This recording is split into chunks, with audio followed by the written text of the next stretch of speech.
Hello friends, എൻ്റെ ലൈഫിലെ ഏറ്റവും വലിയൊരു ആഗ്രഹം നടക്കാൻ പോകുന്ന കേട്ടോ നിങ്ങളിപ്പോൾ കാണാൻ പോകുന്നത്. എനിക്ക് തോന്നുന്നു ഞാൻ ഒരു 8ാം ക്ലാസ്സിലോ മറ്റോ പഠിക്കുമ്പം എൻ്റെ തലയിൽ കയറിക്കൂടിയ ഒരു ആഗ്രഹമാണ് മൂക്കുകുത്തുക എന്ന് പറഞ്ഞാൽ. പക്ഷേ പല പല കാരണങ്ങൾ കൊണ്ട് അത് നടന്നില്ല. ഇന്ന് ഞങ്ങൾ സത്യം പറഞ്ഞാൽ വേറെ കുറേ കാര്യത്തിന് വേണ്ടിയിട്ട് ജ്വല്ലറിയിൽ വന്ന കേട്ടോ. അപ്പോൾ പെട്ടെന്ന് വളരെ സ്പോണ്ടേനിയസ് ആയിരുന്നു. പെട്ടെന്ന് നമ്മൾ ചോദിച്ചു മൂക്കുകുത്തുന്നു എന്ന്. ഞാൻ പറഞ്ഞു ഓഫ് കോഴ്സ്, എന്തുകൊണ്ടില്ല. പക്ഷേ എനിക്ക് കുറച്ച് മടിയായിരുന്നു കേട്ടോ. കാരണം ആ ഉള്ളിലുള്ള ആഗ്രഹം അങ്ങനെ കിടന്നിട്ട് അത് പണ്ടത്തെ അത്ര ഒരു തീവ്രത എന്നെ നഷ്ടപ്പെട്ടായിരുന്നു. എന്നാലും ആഗ്രഹം ഉണ്ടായിരുന്നു. അപ്പം എൻ്റെ മോൻ കണ്ടാൽ തന്നെ നിങ്ങൾക്കറിയാം എന്തോ ഒരു എക്സൈറ്റ്മെൻ്റ് ആണ്. എനിക്ക് ചിരിക്കണോ കരയണോ, ഭയങ്കര എക്സൈറ്റ്മെൻ്റ് ആയിരുന്നു. അവസാനം മൂക്ക് കുത്തി. എൻ്റെ മുഖത്തെ എക്സ്പ്രഷൻസ് കണ്ടിട്ട് നിങ്ങളാരും പേടിക്കണ്ട കേട്ടോ. ഞാനൊരു ചെറിയ കാര്യം വന്നാലും വളരെ എക്സൈറ്റഡ് ആവുകയും വളരെ ഹാപ്പി ആവുകയും ചെയ്യുന്ന ഒരാളാണ്.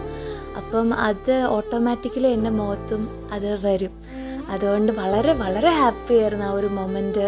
അതുകൊണ്ട് എനിക്ക് തന്നെ അറിയത്തില്ല എന്താ അവിടെ നടക്കുന്നത്, എന്താണ്.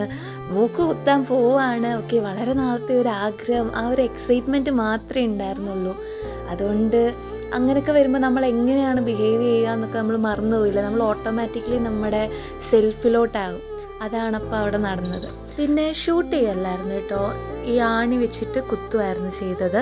ആ ചേട്ടൻ നല്ലോണം അത് ചെയ്തു. മൂക്കിൽ നല്ല പൊസിഷനിൽ ആ ചേട്ടൻ കുത്തി തന്നത്. മാത്രമല്ല പഴുത്തൊന്നും ഇല്ല. ഞാനിപ്പം മൂക്ക് കുത്തിയിട്ട് എനിക്ക് തോന്നുന്നു 1 മാസം അടുപ്പിച്ചാവാറായി. ഇതുവരെ പഴുക്കോ അങ്ങനെ യാതൊരു ഇല്ലായിരുന്നു. വിത്തിൻ ഫ്യൂ ഡേയ്സ് ആ മുറിവാണെങ്കിൽ കരിയുകയും ചെയ്തായിരുന്നു. നമ്മുടെ ലൈഫിൽ നമ്മളെ വളരെ ബ്ലെസ്ഡായിട്ട് ഫീൽ ചെയ്യിപ്പിക്കുന്ന ചില മൊമെൻറ്റ്സ് ഇല്ലേ. എൻ്റെ ലൈഫിൽ അങ്ങനത്തെ ഒരു മൊമെൻ്റ് ആയിരുന്നത്. ഞാൻ ഫോർ എവർ ഗ്രേറ്റ്ഫുൾ ആയിരിക്കും.